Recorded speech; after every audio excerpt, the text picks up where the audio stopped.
ሰላም ኤችኤፍ ፊልምስ ነን። በዛሬው ፕሮግራማችን ሰርቫይቫል አይላንድ የተሰኘውን የጃፓኒስ ኮሜዲ ይዘት ያለውን ፊልም ይዘላችሁ ቀርበናል። እንደምትወዱት ተስፋ እናደርጋለን። እስከ መጨረሻው ድረስ አብራችሁን ቆዩ። ሱዙኪ ፋሚሊ በቶኪዮ ምዕራባዊ ክፍል ውስጥ የሚገኝ 4 የቤተሰብ አባላትን የያዘ አንድ ፋሚሊ ነበር። እናም ቤተሰብ ውስጥ ዮሺኪ የሚባለው አባት ቁጭ ብሎ ቲቪ እየተመለከተ ነበር። ልጁ ኬኒና ዩዊ ደግሞ ስልካቸው ላይ ተጠምደዋል። በዚህም ሳቢያ ሁሉም ቤተሰቦች በቴክኖሎጂና ቴክኖሎጂ ነክ ከሆኑ ነገሮች ጋር የተቆራኙ ነበሩ። በዚያም ነበረ ሁሉም ቤተሰብ ለንግግርና ለጨዋታ ጊዜ የሌላቸው። አባትየውም ጧት ሲነሳ እጅግ አርፍዶ ነበር፣ ምክንያቱም አላርሙ አልጮህም ነበር። እናም ተነስቶ ባለቤቱ ሚትሱን ይጠይቃታል። ነገር ግን ሰዓቱም የሚሰራው በመብራት ነበርና ምንም ነገር አይሰራም። መብራትም የሚጠቀሙ ነገሮች ሁሉ ስራቸውን አቆመው ነበር።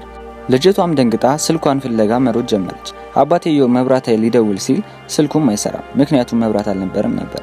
ሰዓትም ስለረፈደባቸው በፍጥነት ወደ ስራ ቦታና ወደ ትምህርት ቤት ለመሄድ በሊፍት ሲሞክሩ ሊፍቱም መብራት ስላልነበር አልሰራም።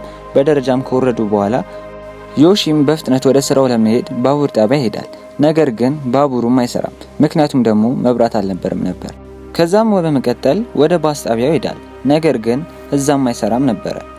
ትዕይንቱ የሚቀየርና ልጃቸው ኬንጂ ድንገት ቆሞ አንድ ነገር ይመለከታል። ሁሉም ነገር ባሉበት ቆመውና ምንም ነገር እንደማይንቀሳቀስ ይገነዘባል። አጠገቡም የነበሩ ሰዎች ሳይክሉን እያዩ እሱ ላይ መቅናት ይጀምራሉ። አባትየውም ዮሺ ወደ ስራ ቦታ ይደርሳል። ነገር ግን አንድ ያልጠበቀው ነገር ይመለከታል። አውቶማቲክ በሩም ተቆልፎ ነበር፣ ምክንያቱም መብራት የለም። በዛን ሰዓትም አይሰራም። እናም ሁለቱ ጓደኛሞች ተስማምተው በሩን ሰብረው ወደ ውስጥ ሊያስገባቸው ይሞክራሉ። ነገር ግን ወደ ውስጥ የገቡት የማይሰሩትን ኮምፒውተሮች ለመመልከት ነበሩ። ሚትሱዊ ጓደኞቿን ታገኛቸዋለች። ከዛም ስላለው ነገር በመነጋገር ለማታ መብራት ስለማይመጣ ሻማ ልግዛ ብለው ጥሏት ሄዳሉ። እሷም ግን አንድ ነገር ያላሰበች አልቀረችም። እሷም አብራቸው ተከትላ ወደ ሱፐርማርኬቱ ትገባለች። አብዛኛው ሰዎችም ረጅም ሰልፍ ተሰልፈው ምግቦችን ሲገዙ ትመለከታለች። እሷም ተሰልፋ መጠበቅ ጀመረች። ነገር ግን አንድ ነገር ይፈጠራል። ካሸሪውም በእጁ ብር ብቻ እንደሚቀበልና ምንም አይነት ኤቲኤም እንደማይቀበል ሲነግራቸው አጠገባቸው ወዳለ ኤቲኤም ሄደው ሊቀበሉ ሲሉ ኤቲኤሙም አይሰራም ነበር። የዮሺም የሥራ ባልደረቦች መመካከር ይጀምራሉ። ያለውም ነገር መብራቱም የማይመጣ ነገር ስለመሰላቸው አለቃቸውም ለእያንዳንዱ ረፍት ሰጥቷቸው ወደ ቤት እንዲሄዱ ያደርጋሉ። ዮሺም ሳይክል ለመግዛት ወደ አንድ ሱቅ ሲገባ በጣም ዋጋው ተወዶ ነበር። ቢሆንም ግን ሳይክሉን ለመግዛት ተገዷል። የዮሺ ቤተሰቦችም ማታ አሪፍ ራት ከበሉ በኋላ እጅ ለመታጠብ ሲሄድ ውሃም የለም ነበር። ከዛም ሁሉም ወደ የክፍላቸው ይገባሉ። ልጆቹ ግን ያለ ኢንተርኔት ምንም አይነት ደቂቃ ማሳለፍ አልፈለጉም። ከዛም ከቤተሰቦቻቸው ጋር ወደ ውጭ ወጥተው ጨረቃን በመመልከትና በጨረቃዋ ብርሃን ከተማዋን የተመለከቱ አሪፍ ጊዜን ያሳልፋሉ። ነገር ግን ይሄ ሁሉ ለመጀመሪያ ጊዜ ነበር።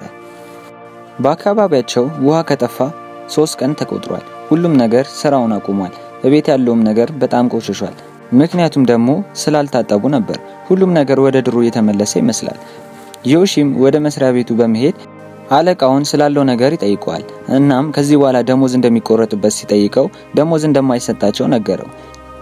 በዚህም በጣም ያዘነው ዮሺ አንድ ነገር ወደ ውጭ ሲወጣ ይመለከታል። አለቃውም ቤተሰቦቹን ሰብስቦ ወደ ክፍለ ሀገር እንደሚሄድና በዚህ ሰዓትም ያለው አማራጭ ክፍለ ሀገር መሄድ ብቻ እንደነበረ ያስባል። ነገር ግን ሚስቱን ይመለከታታል። ሚስቱም በፍጥነት ወደ ታንከሩ ውሃ መግጃ ያለበት ቦታ ትሄዳለች። ነገር ግን እዛ አካባቢ የነበሩት ሰዎች ታንከሩ ስላለቀ እንዲመለሱ ይነገራቸዋል። ዮሺም ብር ለማውጣት ወደ ባንክ ሲሄድ ተገፍትሮ እንደምንም ብሎ ይተርፋል። 7 ቀንም ሆኗል። ሁሉም ነገር ግሮሰሪዎችም ሁሉም መስሪያ ቤቶች ስራቸውን አቁመው ነበር። ከተማ ውስጥ የነበሩትም ሰዎች ሁሉ ወደ ክፍለ ሀገር እየሄዱ ነበር። የዚህም ቤተሰብ አባላት ወደ ገጠር እንዲሄዱ ይስማማሉ። ከዛም ሁሉንም ዕቃቸውን ይዘው መውጣት ይጀምራሉ። ሳይክላቸውንም ከያዙ በኋላ ሳይክላቸውን በፍጥነት እየነዱ መጓዝ ይጀምራሉ። ሁሉም የሱቅ ነገርና ሁሉም ነገር ተወዶ ነበር። ከዛም ሚስቱ የቻለችውን ዕቃ በመግዛት እናም አረፈ ብለው ከበሉ በኋላ ከትንሽ ጉዞ በኋላ በፍጥነት ወደ አየር መንገዱ ይጠጋሉ። ከዛም ትኬት በመቁረጥ ወደ ፈለጉበት ወደ ክፍለ ሀገር ቦታ መጓዝ ይጀምራሉ። ሊሄዱበት የሚያቀዱት ቦታ ቤት ሹይ ይባል ነበር። ነገር ግን ሁሉም ሰው የአየር መንገዱ በር ጋር ተሰብስቦ ነበር። መጨረሻ ላይ ግን ሰውየው እዚህ ቦታ ላይ መብራት ስለሌለ ፕሌኖቹም ስራ እንዳቆሙ ይነግሯቸዋል። ከዛም ቤተሰቡ ወደ አንድ ሆቴል ይገባሉ። ለመኝታም የያዙ ቤት በጣም ውድና በብዙ ብር ነበር የተከራዩት። ከዛም ማታ ላይ ተሰብስበው ራት መብላት ይጀምራሉ። ወደ ቤትም ለመመለስ ቢያስቡም ግን የሚበላ እንደሌላቸውና ወደ አባትየው መሄድ እንዳለባቸው እሱ ጋር ማረፍ እንደሚችሉ ይነግራቸዋል። ከዛም ጠዋት በመነሳት በሳይክል ወደዛ ሀገር ለመሄድ ይወስናሉ። እጃቸው ላይ ባለው ካርታን በመጠቆም ወደ አያታቸው ጋር የሚወስዳቸውን መንገድ ካዩም በኋላ ለምግብ መጠጣቸውን ቀይረው ምግብ ይዘው ጉዟቸውን ይቀጥላሉ። ከብዙ መንገዳት በኋላ ድንገት አጠገቦቻቸው ጋር ወደዛ ሀገር የሚጓዙ ሰዎች ይመለከታሉ። ከዛም በፍጥነት መሄድ ይጀምራሉ። በዛም 16 ቀን ይሞላቸዋል። የያዙትን ውሃ ጨርሰው አባትየውም የመጨረሻውን ውሃ ጠጣው። ከዛም ግን ወንዙ ጋር የነበረውን ውሃ ተጎነጩት። መንገድም ጉዞ ቀጠሉ። ድንገት ኃይለኛ ዝናብ ይዘንብባቸዋል። ሳይክላቸውንም አስቀምጠው አንድ ድልድይ ስር ተጠልለዋል። በንጋታውም ሲያዩት ሳይክላቸውና ልብሳቸው ተበታትኖ ሁሉም ነገር ተበለሻሽቶ ያዩታል። በዛም ይደነግጣሉ። ከዛም አካባቢያቸው ጋር የነበረው አንድ ከተማ በመሄድ እዛ ያሉትን ምግቦች መፈለግ ይጀምራሉ። እናትና አባትየውም ልጆቹን አሳርፈው እነሱ ምግብ ለመሄድ ሲሞክሩ ልጆቹ አንድ ግሮሰሪ ያገኙና ወደዛ ገብተው ምግብ ይፈልጋሉ። ነገር ግን አንድ ምግብ አላገኙም። በዛም አጋጣሚ ያልተጣራ ውሃና የድመት ምግቦችን ስላገኙ ወደ ቤተሰቦቻቸው ይዘው ይሄዳሉ። ከዛም በኋላ ዮዊ የድመቱን ምግብ ለመጀመሪያ ጊዜ ስትቀምሰው እጅግ በጣም አስጠላት። መኖር ስላለባት ብቻ የድመቱን ምግብ ትበለዋለች። ሳይክሉንም በኪስ ቦርሳ ከሰሩት በኋላ ይህንን ረጅም ጉዞ ይጀምራሉ። ሲርባቸውም መንገድ ላይ ቁጭ ብለው ምግባቸውን ይበላሉ። 22 ቀንም ይሞላቸዋል። መንገድ ላይ አንድ ሰዎችን ያገኛሉ። ሰዎቹም እንዴት አድርገው ስራ ስር እየበሉ መኖር እንደሚችሉ ያሳያቸዋል። አንድ ፎቶም አንስቶ ከዚህ በኋላ መብራት ሲመጣ እንደሚልክላቸው ይነግራቸውና እነሱም ቀጥታ ጉዟቸውን ይቀጥላሉ። በጉዟቸውም ሰዓት በተለያየ መንገድ መጓዝ ይጀምራሉ። በጣም ስለሚደክማቸው እያረፉ መሄድ ይቀጥላሉ። በጉዞ 43 ቀን ሞላቸው። አንድ ቦታ ላይ አሳ እያጠመዱ የሚሸጡ ሰዎችን ይመለከታሉ። በፍጥነትም ሄደው ከኋላ ይሰለፋሉ። እነሱ ሲደርሱ ግን አሳው ያልቅባቸዋል። እንደምንም ብሎ ወድቆም ቢለምለውም ምንም ሊያደርግለት አልቻለም ነበር።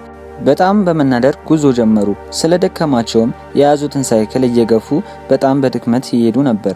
ዮሺም በጣም ስለራበው ነፍሳት ሊበላ ሲል አሳም ይመለከታሉ። እንደምንም ብለው አሯሩጠውም ከያዙት በኋላ ማረድ እንዳለባቸው ነግረውት ለልጁ እንዲያርዱት ይሰጡታል። ነገር ግን በዛ አጋጣሚ አንድ ሰውዬ ይመጣና ይህን አሳማ ወደ ቤት እንዲወስዱ ነግሯቸው አብረው ወደ እነሱ ቤት ይሄዳሉ። ስሙም ታናካ እንደሚባል ይነግራቸውና እሱ ቤትን በመሄድ ቆንጆና አሪፍ ምግብ ሰርቶ ይሰጣቸዋል። ሁሉም ቤተሰቦች በጣም ስለራባቸው እየተስገበገቡ ምግቡን ይበሉታል። ከዛም በኋላ እሱ ጋር አንድ ሳምንት ከቆዩ በኋላ እቃቸውን ይዘው ጉዟቸውን ይቀጥላሉ። ድንገት ግን ከ3 ቀን በኋላ አንድ ነገር ይመለከታሉ። ፊት ለፊታቸው ወንዝ ያጋጥማቸዋል። ከዛ እሱንም ወንዝ በእንጨት ደራርበው ከሰሩ በኋላ ሁለቱን ልጆች ያሻግሯቸዋል። ቀጥሎም እነሱ ሊሻገሩ በሚሞክሩ ሰዓት በጣም ከባድ ዝናብ ይዘንቡና አባታቸው ዮሺ ውሃው ይዞት ይሄዳል። ልጁ ሊያወጣውን ቢሞክር ግን አልቻለም ነበር። ያገኘውም ነገር ቢኖር አባቱ ጸጉሩን ብቻ ነበር። አባቱ መላጣ እንደሆነ በዛ ሰዓት ያውቃሉ። ከዛም በንዴት ጉዟቸውን ይቀጥላሉ።